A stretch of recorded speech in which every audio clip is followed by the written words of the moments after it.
मित्रों, अमेरिका के दोस्त तो ट्रंप का साथ नहीं दे रहे, लेकिन इस बेरुखी के बीच ट्रंप ने मिडिल ईस्ट के तेल युद्ध पर कुछ और योजनाएं भी बनाई हैं।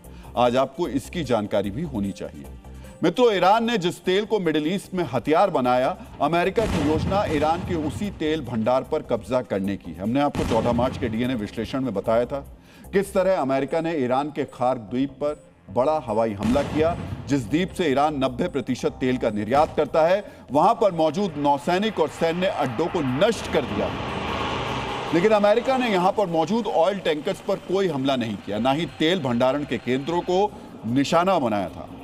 अब इसकी वजह भी सामने आ रही है। अमेरिकी वेबसाइट एक्सियोस के मुताबिक डोनाल्ड ट्रंप ईरान के इन तेल भंडारों पर कब्जा करना चाहते हैं। इससे पहले हम आपको अमेरिका की 2500 मरीन सैनिकों की तैनाती वाली योजना के बारे में बता चुके हैं।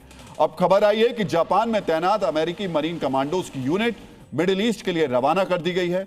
इजराइल के चैनल 12 ने यह भी दावा किया है कि ईरान में अमेरिका के जमीनी अभियान की तैयारी शुरू हो गई है। इस तैनाती और युद्ध की तैयारी से जुड़ा एक वीडियो विश्लेषण भी अब आपको बहुत ही ध्यान से देखना चाहिए।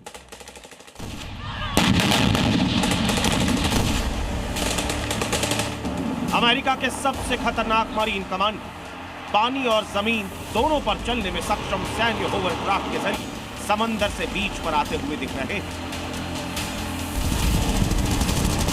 पिछले कुछ दिनों से यूएस मरीन कमांडोज ऐसी ही ट्रेनिंग कर रहे हैं, जिसे ईरान के खार्क द्वीप पर कब्जे की एक्सरसाइज कहा जा रहा है। अमेरिका के राष्ट्रपति डोनाल्ड ट्रंप ने खार्क द्वीप पर दोबारा हमले की धमकी भी दी।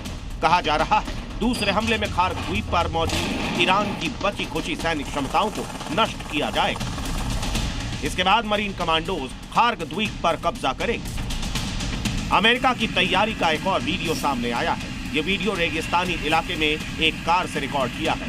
इस वीडियो में एक ट्रेन पर अमेरिकी ब्रैडली फाइटिंग व्हीकल्स और M1 अब्राम टैंक कहीं ले जाए जा रहे हैं। बेज कलर के ऐसे सैन्य वाहनों का इस्तेमाल मिडिल ईस्ट के युद्ध में होता है। ये वीडियो बता रहा है यूएस आर्मी मिडिल ईस्ट में बड़ी तैनाती कर रही है, यानी ईरान के खार्क द्वीप पर हमले की धमकी हल्के में नहीं लिया जा सकता। आज आपको यह भी समझना चाहिए आखिरकार डोनाल्ड ट्रंप खार्क पर क्यों कब्जा करना चाहते हैं। मित्रों, ईरान की अर्थव्यवस्था का बड़ा हिस्सा तेल निर्यात से आता है। ट्रंप को लगता है खार्क द्वीप का तेल टर्मिनल अमेरिका के कब्जे में आ जाए तो ईरान की आय रुक जाएगी, यानी आमदनी रुक जाएगी, और इससे युद्ध चलाने की उसकी आर्थिक क्षमता कमजोर हो सकती है।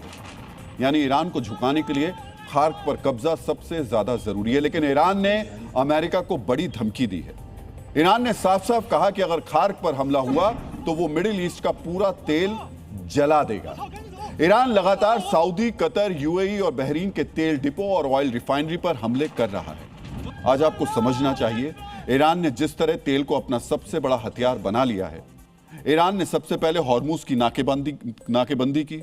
युद्ध से सबसे पहले रोजाना लगभग 138 जहाज हॉर्मुज स्ट्रेट से गुजरते थे। अब यह संख्या गिरकर सिर्फ 5 से भी कम रह गई है। यह गिरावट लगभग 90% की है। ईरान के डर से 150 से ज्यादा जहाज हॉर्मुज के बाहर लंगर डालकर खड़े हुए हैं। इसके अलावा ईरान ने मिडिल ईस्ट के बड़े ऑयल इंफ्रास्ट्रक्चर को निशाना बनाया है। ईरान ने सऊदी अरब की रास तनूरा रिफाइनरी पर हमला किया। दुनिया में 20% एलएनजी आपूर्ति करने वाली कतर की रास लफान एलएनजी सुविधा को निशाना बनाया और यूएई के फुजैरा तेल टर्मिनल पर मिसाइल्स और ड्रोन्स लॉन्च किए, जिससे ऑयल प्रोडक्शन रुक गया।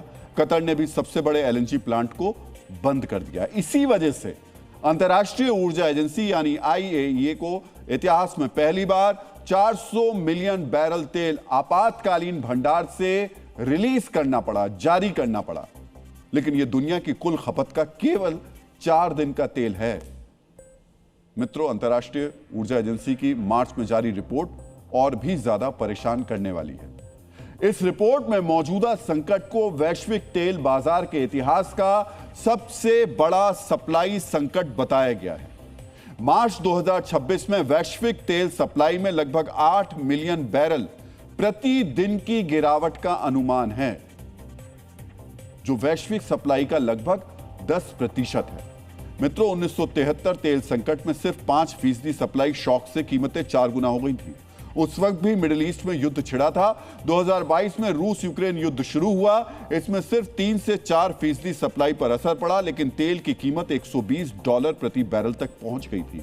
इसीलिए माना जा रहा है अमेरिका ईरान वॉर नहीं रुकी तो कीमतें $150 प्रति बैरल तक जा सकती हैं। हालांकि IRGC ने धमकी दी है ईरान पर हमले नहीं रुके तो तेल की कीमत $200 प्रति बैरल पहुंचा देंगे। अमेरिका के राष्ट्रपति ने दावा किया हॉर्मुज के बंद होने से अमेरिका पर असर नहीं पड़ेगा, लेकिन सच्चाई यह है आज अमेरिका में पेट्रोल और डीजल की कीमतें नवंबर 2022 के बाद सबसे ऊपर हैं, जिससे अमेरिका में महंगाई और बढ़ सकती है। मित्रों, ईरान ने अमेरिका को घाव देने के लिए सिर्फ तेल को हथियार नहीं बनाया। ईरान की मिसाइल्स और ड्रोन्स भी अमेरिका के लिए अबूझ पहेली बने हुए हैं। आज ईरान ने इजराइल और मिडिल ईस्ट के अमेरिकी ठिकानों पर हमले का एक वीडियो जारी किया, जिसमें हाइपरसोनिक मिसाइल फतेह, इमाद और गदर से अमेरिकी बेसों पर निशाना साधा गया। ये मिसाइलें बहरीन के अमेरिकी नेवल बेस और शेख ईसा एयरबेस पर गिरी। मित्रों, अमेरिका और ईरान के बीच आमने सामने की लड़ाई शुरू नहीं हुई है, लेकिन ईरान के मिसाइल और ड्रोन हमलों में अब तक 13 अमेरिकी सैनिक मारे गए हैं। लगभग 200 अमेरिकी सैनिक घायल हुए हैं, जिनमें से कई की हालत। मिडिल ईस्ट के 17 अमेरिकी सैन्य ठिकानों को नुकसान हुआ है। 6 से ज्यादा एयर रिफ्यूलर और 5 फाइटर जेट्स को नुकसान पहुंचा है। इसमें से कुछ क्रैश भी हो गए। कुछ मिसाइल और ड्रोन हमले से क्षतिग्रस्त हुए हैं। ईरान ने मिडिल ईस्ट के अमेरिकी बेसों पर मौजूद महंगे रडार और एयर डिफेंस सिस्टम भी नष्ट कर दिए हैं, जिनकी कीमत $2 बिलियन से ज्यादा है। ईरान ने सबसे ज्यादा नुकसान अमेरिका की साख को पहुंचाया है, क्योंकि 16 दिन की लड़ाई के बावजूद ईरान के भीषण हमले जारी हैं। यानी ईरान के दिए घाव वाकई गंभीर है। मित्रों, आज अमेरिका ने स्वीकार किया इस युद्ध में अब तक $12 बिलियन से ज्यादा खर्च हो चुका है। हालांकि कई अमेरिकी विशेषज्ञ और एजेंसियां इस खर्च को 15 से 20 बिलियन डॉलर से ज्यादा बता रहे हैं। मित्रों, आज आपको यह भी जानना चाहिए डोनाल्ड ट्रंप ईरान पर हमले में जितना खर्च कर रहे हैं उतने डॉलर से क्या क्या हो सकता था। मित्रों, इतने डॉलर से ट्रंप 5 करोड़ अमेरिकियों को 1 साल का स्वास्थ्य बीमा दे सकते थे। इतने डॉलर से 30 लाख अमेरिकी छात्रों की पूरी कॉलेज फीस चुकाई जा सकती थी। इतनी रकम से करीब 3 लाख नए घर बनाए जा सकते थे, जिससे लाखों अमेरिकियों को रहने की सुविधा मिलती। नासा के मंगल ग्रह मिशन के बड़े हिस्से का बजट भी इससे पूरा किया जा सकता था। इतनी रकम से पूरे अफ्रीकी महाद्वीप में स्वच्छ पेयजल का बुनियादी ढांचा तैयार किया जा सकता था और पूरी दुनिया की आबादी को कोविड-19 वैक्सीन की 2 खुराक देने का खर्च भी इस रकम के आसपास ही है। मित्रों, इतनी रकम डोनाल्ड ट्रंप अपने देश और दुनिया को बेहतर बनाने में खर्च कर सकते थे, लेकिन उन्होंने युद्ध चुना। इससे पहले रूस भी यूक्रेन पर हमला करके बड़ा नुकसान करवा चुका है। सिर्फ युद्ध के संचालन में रूस को $150 बिलियन खर्च करने पड़े। यूक्रेन वॉर से रूस की जीडीपी में हुई गिरावट और आर्थिक प्रतिबंधों के असर को मिला लें तो कुल नुकसान $2 ट्रिलियन से ज्यादा का है। अब ट्रंप ने ईरान के खिलाफ युद्ध छेड़ा है। यह युद्ध भी अगर यूक्रेन वॉर जितना लंबा चला तो अमेरिका को भारी नुकसान होगा। $250 बिलियन सिर्फ हमला करने और सुरक्षा में खर्च होंगे। इससे ईरान तो बर्बाद हो जाएगा, लेकिन अमेरिका के घाव भरने में बहुत वक्त लगेगा।